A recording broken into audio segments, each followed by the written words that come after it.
With tactfulness, you later find normality from within. All right, line 4, you are in the fortunate position of being able to recognize clearly what is happening around you. Don't venture too far ahead, as you can then avoid impending disaster. Number 5 says, don't relinquish a strong position lightly, even when retreat is the best course of action. Don't relinquish your position, even if it seems like that's the best course of action. There remains nothing else for you to do other than adjust your circumstances without, however, relinquishing your own ideals. And then number 6, the eclipse wanes. If good has been harmed and beauty spoiled, then they will slowly become whole and healthy once again. So even though this may be some information that that you might not want to bring the new year in with per se, I will tell you, like I told a couple of the other zodiacs that had similar readings coming into 2021. Sometimes you want like this really great news of something that's going to happen for you. But sometimes I think that when you bring in the new year with a sobering reality, you're not walking in with these expectations that you then become disappointed about. What I realize is that when you're coming into the new year in that way, it gives you a more balanced perspective of what to expect as you're moving into the new year and as you are processing the information. Sometimes we get our hopes up and then our hopes get dashed, and they get dashed because we feel like, well, I thought this was going to happen, or I thought things were going to be this way. This way you're not expecting too much of a situation. You're expecting exactly what the situation can bear. And ultimately, I think that means that there's some balance there. All right, so I am going to turn to the spirit of the wheel. I'm actually using only the cards of the moons, so the moon seasons or the moon times, to give us an indication of the time period. And then I'm using the sun and moon tarot to find out what's going on in each time period. So I'm going to break down your 2021 month by month.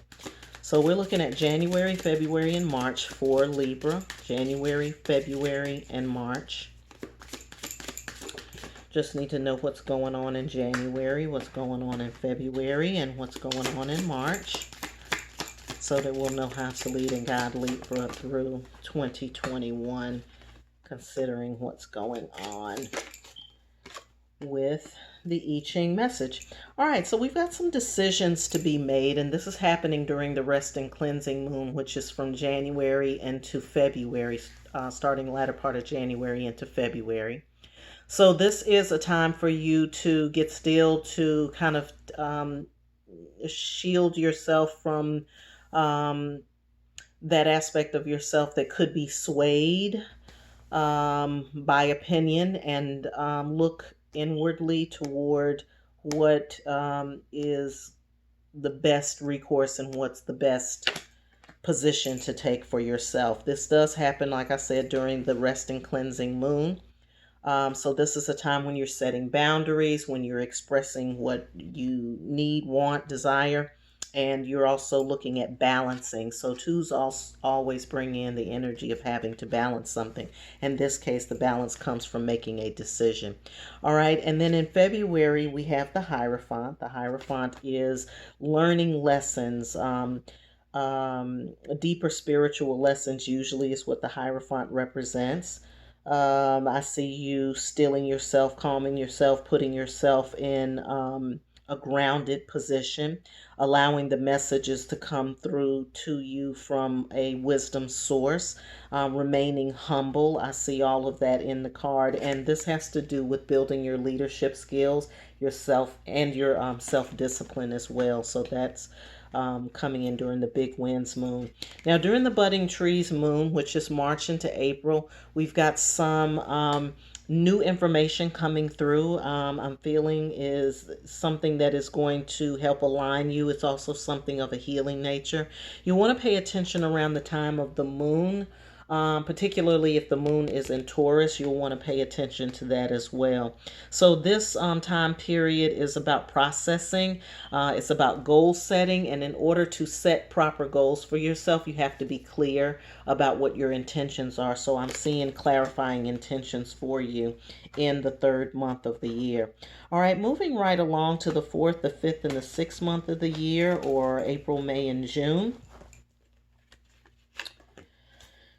We'll see what's happening there. During April,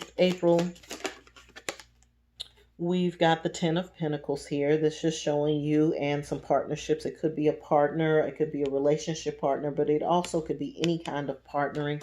So for some of you, it might be about work, and I do see wealth here happening, but the wealth is centered around embracing the process that's happening. So if you are seeking wealth, it will come to you as long as you are embracing the entire process and not, trying to be hell-bent on what it is that you want.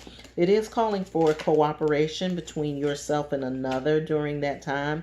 And then after that, when you get into May, is when you're going to have some time out, some free time for yourself.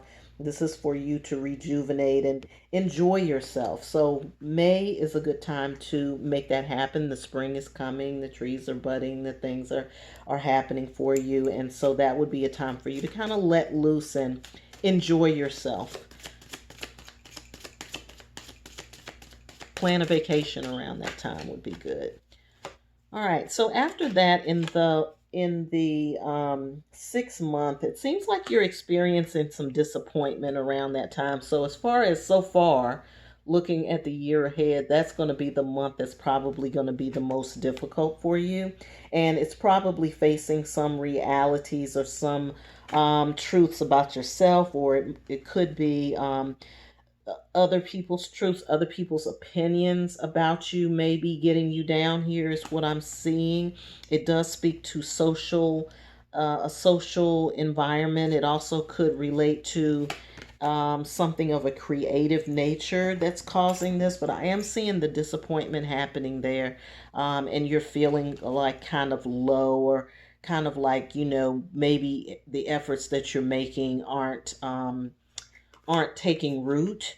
But that's probably not true. We'll take a look and see what happens in July, August, and September, and see how that pans out for you.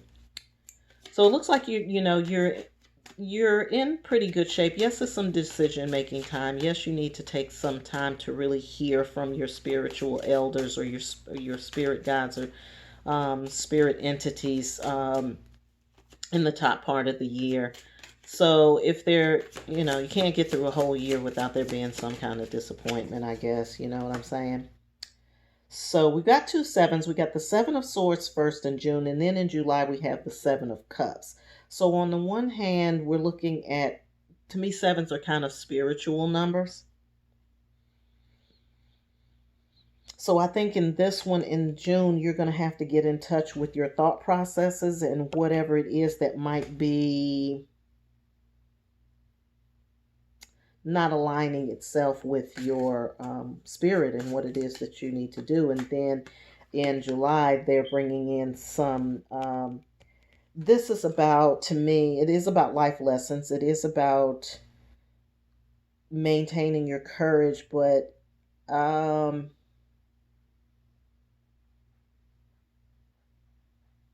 also feel like there's a bit of a warning here not to go too deep. Yes, you don't want to allow yourself to go in too deep or get in over your head.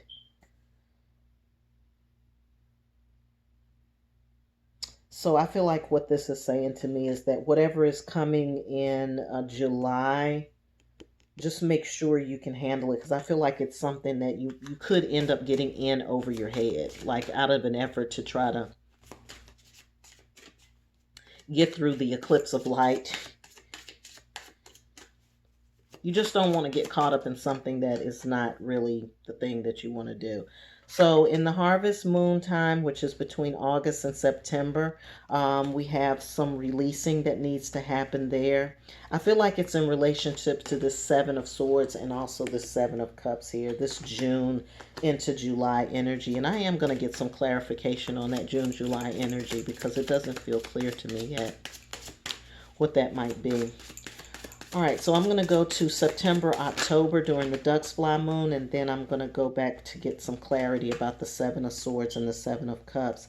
So in September, we're talking about rest again. There's a need for rest, for relaxation, to pull yourself out from the hubbub of society, what everybody else is doing, how everybody else is faring.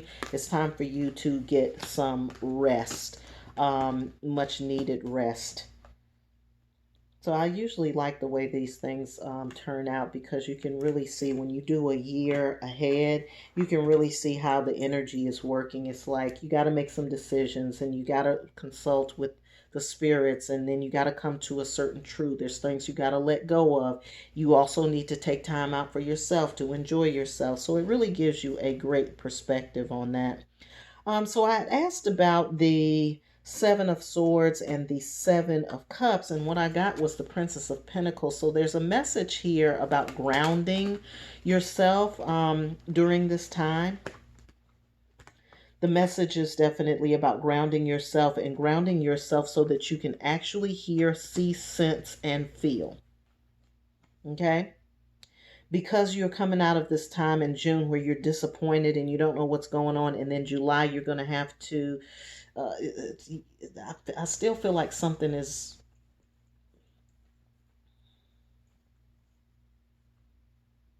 it's like whatever momentum or whatever energy or whatever you have been doing, you don't want to end up squandering the energy or expending the energy on something that that's not going to grow your effort. Okay, so this message is about grounding and listening to me, and that's what I'm getting from that.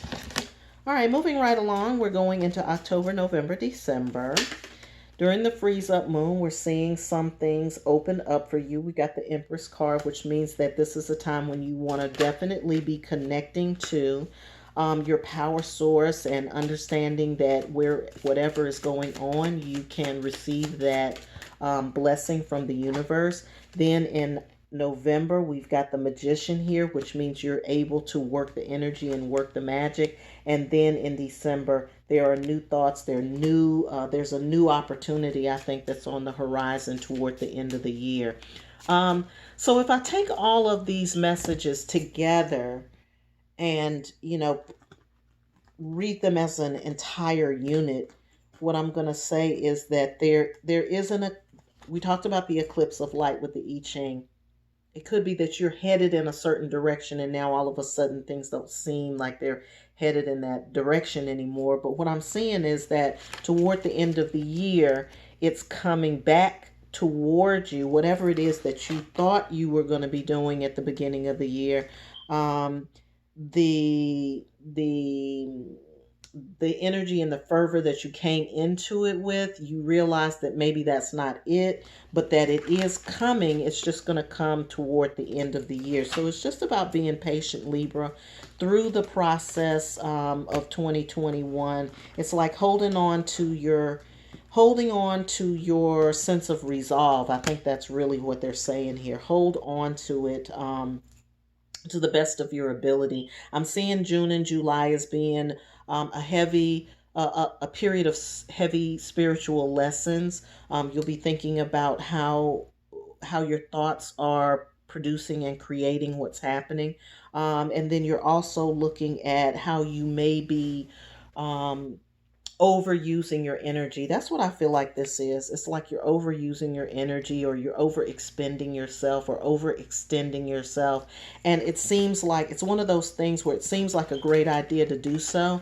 But then after you do that, then you realize that you've simply created a situation where you're wearing yourself out or you're burning yourself out. And that's what I want you to be cautious about in June and July.